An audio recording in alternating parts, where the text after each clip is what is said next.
Hello students, my name is Atisha Chhaje. I am a lecturer of Government Polytechnic College Dungarpur. आज हम processes in manufacturing Me3O2 का unit number 1 metal forming processes का 6th part start कर रहे हैं। आज हम पढ़ेंगे प्रेस फॉर्मिंग, जिसमें पढ़ेंगे types of press and it's working. Press forming क्या होती है? धातु चादर कार्य में सामान्यतः प्रेस फॉर्मिंग क्रियाएं की जाती हैं। पतली धातु चादर पर हैंड प्रेस अधिकतर ठंडी अवस्था में की जाती है। अनेक जटिल आकृतियों वाले अंग निर्मित करने के लिए प्रेस फॉर्मिंग का यूज़ किया जाता है। प्रेस फॉर्मिंग करने से पहले धातु को गर्म करने की आवश्यकता नहीं होती, इसलिए ये एक उचित परिमाण और अच्छी परिष्कृति के लिए प्रेस फॉर्मिंग का यूज़ किया जाता है। अधिकांश प्रेस क्रिया के बाद निर्मित अंगों पर मशीनन या किसी अन्य क्रिया करने के लिए आवश्यकता नहीं होती है, इसलिए इसमें जो हमें प्रेस फॉर्मिंग के बाद जो हमें उत्पाद प्राप्त होते हैं उसको हम सीधे ही मशीनों में असेंबल करने के लिए यूज़ कर सकते हैं। प्रेस कार्य धातु की उपयुक्त साइज की पट्टी या चादर का यूज़ किया जाता है। प्रेस कार्य में 1 मिलीमीटर से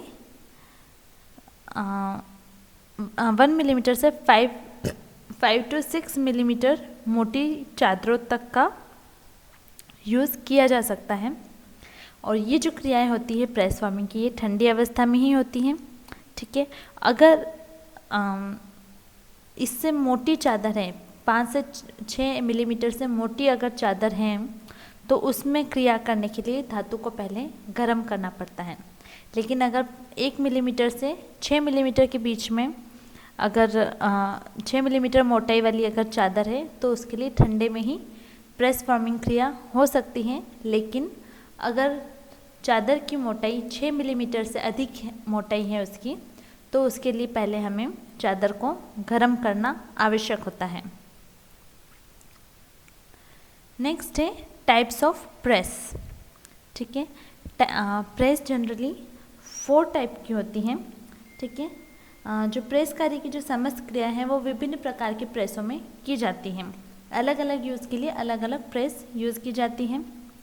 इन प्रेसों का जो प्रचालन है, इनको जो चलाया जाता है वो यांत्रिक यानी कि मैकेनिकल अथवा द्रविक यानी कि हाइड्रोलिक यंत्रावलियों से किया जाता है। ठीक है, तो आज हम 4 तरह की फॉर्मिंग प्रेसेस पढ़ेंगे। एक है फ्लाई प्रेस, सेकंड है क्रैंक प्रेस, थर्ड है gear drive press and fourth है इंक्लाइन प्रेस। ठीक है, सबसे पहले हम पढ़ रहे हैं फ्लाई प्रेस। ठीक है, यहाँ पे जो आपको डायग्राम दिख रहा है ये है फ्लाई प्रेस का डायग्राम। ये एक साधारण टाइप की हस्तचालित फ्लाई प्रेस है। ठीक है, इसे हाथ से चलाया जाता है। इसका यूज़ छोटे और हल्की पुर्जों के निर्माण में किया जाता है। इसमें चल अंगों की ऊर्जा के रूप में रैम को, ये जो रैम है इसे स्क्रू के द्वारा ऊर्ध्व गति प्रदान की जाती है। ठीक है, जो ये अप डाउन मूवमेंट करता है ये स्क्रू के द्वारा किया जाता है। ठीक है, और ये जो स्क्रू है ये हस्तचालित होता है। ठीक है, तो चल अंगों के रूप में हस्त पहिया और रैम होते हैं। ठीक है, एक हस्त पहिया और ये रैम होता है जो कि चलित अवस्था में होता है। इस पहिए को हाथ से घुमाकर स्क्रू घुमाते हैं। ठीक है, पहिया जो है इसके पीछे की तरफ एक पहिया लगा हुआ है। ठीक है, उस पहिए के घूमने से क्या होता है, ये स्क्रू भी घूमने लगते हैं। ठीक है, इस स्क्रू के घूमने से क्या होता है, ये जो रैम है ये ऊपर नीचे ऊर्ध्वाधर गति करने लगती है। ठीक है, फिर ये जो रैम है ये 2 गाइड के बीच में होती है, जिससे क्या होता है इसकी एक ऊर्ध्व दिशा निर्धारित रहती है, ये इधर उधर नहीं होती। ठीक है, तो इस गाइड के बीच में से ये रैम पास होती हैं। ठीक है, तो हमने क्या देखा, फ्लाई प्रेस में क्या क्या भाग हैं, स्क्रू है, नट है, रैम है, गाइड है। ठीक है, इसके अलावा होता है डाई और पंच। ठीक है, इसका और एक होता है ये कॉलर, ठीक है, जिसे बोलते हैं कॉलर सी, ठीक है, ये जो है ये है कॉलर सी, ठीक है। तो कॉलर सी से क्या करते हैं, पंच को, इस पंच को डाई में उचित गहराई तक जाने के लिए समंजित किया जाता है, ठीक है। हमें कितनी गहराई तक इस पंच को इस डाई में फिट करना है वो कॉलर सी के माध्यम से किया जाता है, ठीक है। तो ये हो गई फ्लाई प्रेस। नेक्स्ट है क्रैंक प्रेस। यहाँ पे जो आपको डायग्राम दिख रहा है ये अनावृत पृष्ठ झुकावदार क्रैंक प्रेस, ठीक है। ये जो है फर्स्ट वाला जो है ये इसका साइड व्यू है, ठीक है, और ये जो है वो इसकी यंत्र की दृश्य दिशा है कि कैसे काम करता है, ठीक है। तो प्रेस कार्य की सभी संक्रियाओं के लिए क्रैंक प्रकार की प्रेस सबसे ज़्यादा यूज़ की जाती है और ये अलग अलग डिज़ाइनों में अवेलेबल होती है, ठीक है। इसमें जो गैप फ्रेम वाली जो प्रेस है वो सबसे ज़्यादा यूज़ की जाती है।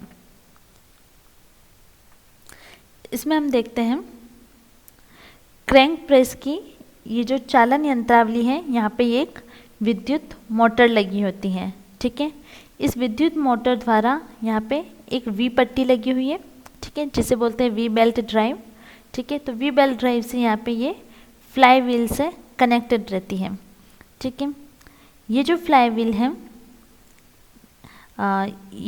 है इसको वी बेल्ट द्वारा शक्ति पारेषित की जाती है, ठीक है। क्या होता है, विद्युत मोटर से लगी हुई है वी बेल्ट ड्राइव, ठीक है, वो कनेक्टेड है फ्लाई व्हील से। तो ये वी बेल्ट ड्राइव विद्युत मोटर की शक्ति फ्लाई व्हील को पारेषित करती है, ठीक है। ये जो फ्लाई व्हील है ये क्रैंक शाफ्ट पर स्वतंत्र रूप से घूम सकता है, ठीक है। तो क्रैंक शाफ्ट जो कि फ्लाई व्हील के द्वारा क्लच को जोड़ने पर घूमती है, ठीक है। जब इस क्रैंक शाफ्ट को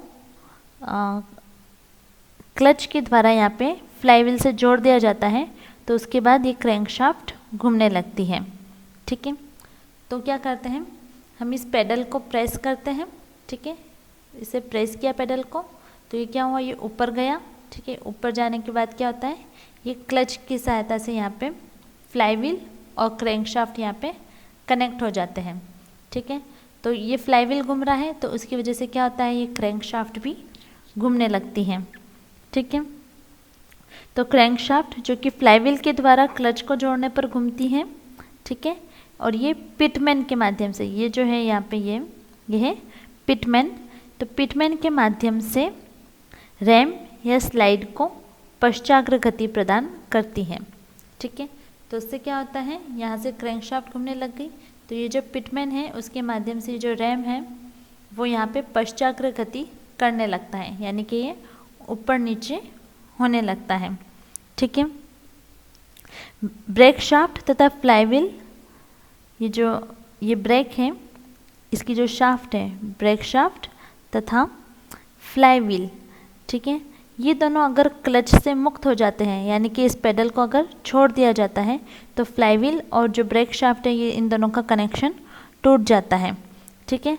तो जब ब्रेक शाफ्ट और फ्लाई व्हील जब क्लच से मुक्त होते हैं तब क्रैंक के प्रयोग से उसे शीघ्रता से रोक सकते हैं। इनका कनेक्शन टूट गया तो ये अब इस क्रैंक को हम इस ऊर्ध्वाधर पश्चाग्र गति का जो मूवमेंट हो रहा है उसे हम रोक सकते हैं, ठीक है।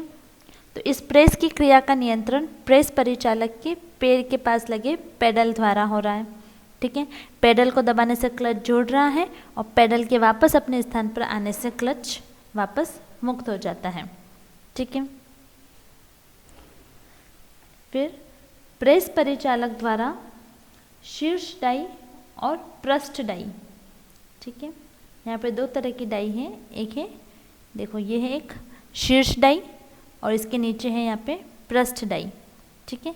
तो शीर्ष डाई और पृष्ठ डाई के बीच में यहाँ पे ब्लैंक को रखा जाता है, ठीक है। तो ये जो ब्लैंक है इसको स्थिर करके पैडल द्वारा ऑपरेट किया जाता है। पृष्ठ डाई को फ्रेम पर, ये जो पृष्ठ डाई है इसको फ्रेम पर सहारे से तथा बांधने के लिए बॉलस्टर प्लेट का यूज़ किया जाता है। ठीक है, इस बॉलस्टर प्लेट का यूज़ किया जाता है। तो यहाँ से पृष्ठ डाई यहाँ से जुड़ जाती हैं। इस बॉलस्टर प्लेट का यूज़ इसलिए किया जाता है क्योंकि जब डाई पर झटके लगते हैं तो वो इस बॉलस्टर प्लेट इसको सहन कर लेती हैं। ठीक है, तो डाई पर लगने वाले झटकों को सहन करने के लिए बॉलस्टर प्लेट का यूज़ किया जाता है। ओके,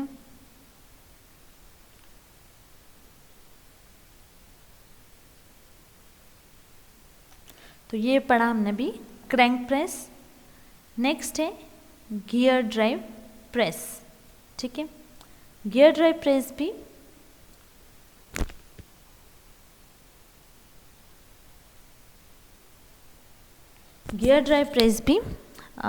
क्रैंक प्रेस के समान ही होती हैं, लेकिन इसमें चालन के लिए गियर की व्यवस्था होती है। ठीक है, जो कि आपको यहाँ चित्र में दिख रहा है। यहाँ पे आपको दो तरह की गियर दिख रहे हैं। ये एक ढीली पुली जिसे बोलते हैं लाइट पुली, और एक है दृढ़ पुली जिसे कहते हैं टाइट पुली। ठीक है, तो दो पुली है, ढीली पुली और टाइट पुली, दृढ़ पुली। ठीक है, इसमें क्या होता है, शक्ति पारेषण व्हील के द्वारा, ये जो फ्लाई व्हील है इसके द्वारा पिनियन और गियर के माध्यम से क्रैंक शाफ्ट को होता है। जैसे कि उसमें भी फ्लाई व्हील का जो शक्ति थी वो क्रैंक शाफ्ट को मिल रही थी, तो इसमें ये पिनियन और गियर के माध्यम से क्रैंक शाफ्ट को शक्ति पारेषित की जाती है। ठीक है, इस व्यवस्था से क्या होता है, क्रैंक शाफ्ट पर भार कम हो जाता है और साथ ही प्रेस की गति भी कम हो जाती है। ठीक है, ये इसलिए आवश्यक है क्योंकि इससे घर्षण कम हो जाता है, और ये घर्षण को कम करना प्रेस फॉर्मिंग प्रोसेस के लिए बहुत आवश्यक होता है। ठीक है, इसका एक खास फ़ायदा ये है कि इसे पीछे की तरफ आवश्यकतानुसार झुकाया जा सकता है। इसे कैसे झुकाते हैं, इसकी जो ऊपरी और निचली फ्रेम है, ये है ऊपरी फ्रेम और ये है निचली फ्रेम, इसे यहाँ पे पिवेट है, इसकी सहायता से यहाँ पे जोड़ दिया जाता है। ठीक है, और ये जो क्वाड्रेंट है डी, ठीक है, वो यहाँ पे वांछित कसाव देकर इसको झुका सकता है।